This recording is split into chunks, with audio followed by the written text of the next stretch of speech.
Hello and welcome to my channel. Is Macedonia really Greek? Yes.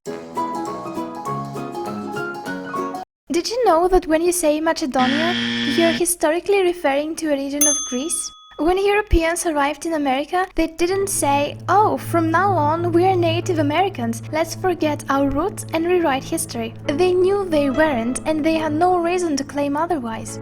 But Skopjeans had many reasons to claim a historically Greek identity. Let's discover them. Before World War II, practically no one spoke of Macedonians as a separate nation except for some rebels.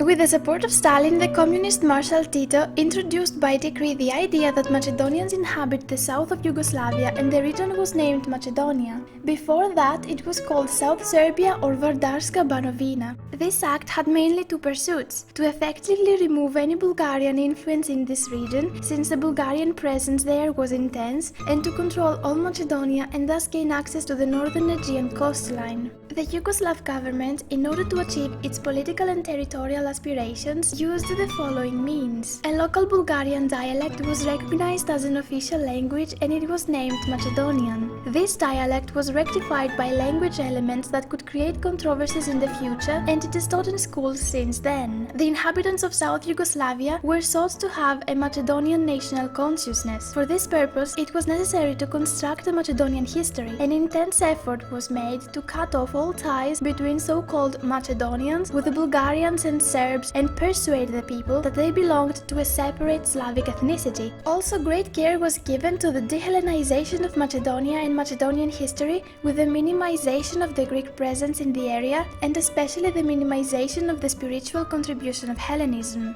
Additionally, Skopje's historians set as a goal to construct the historical continuity of the so-called Macedonian people from antiquity to today. They began to proclaim that Macedonia as a whole is a Slavic country and it had to be united.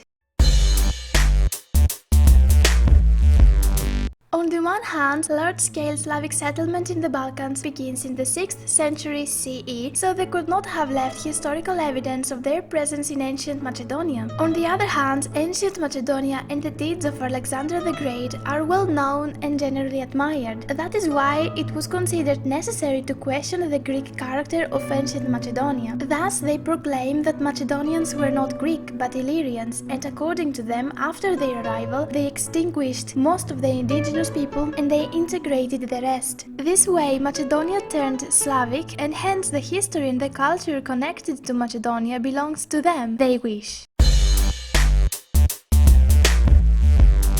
In antiquity, Macedonians' ethnicity was never questioned, precisely because they were Greeks.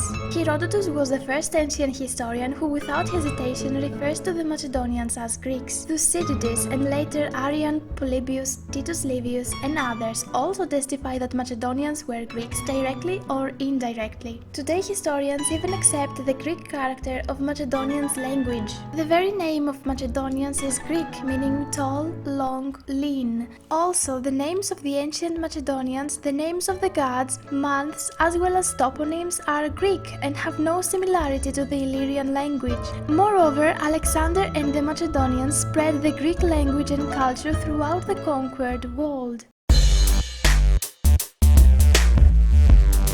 As foreign scholars have found, Greece has the largest ethnic homogeneity in the Balkans. On the contrary, there is no ethnic homogeneity in the Republic of Skopje. There are about 600,000 Albanians, 150,000 Turks, 100,000 Gypsies, 200,000 Greeks, and of course Bulgarians and Serbs. A sort of Slavic Macedonian unique nation does not exist, so the usurpation of the name Macedonia by Skopje does not correspond with their ethnic identity.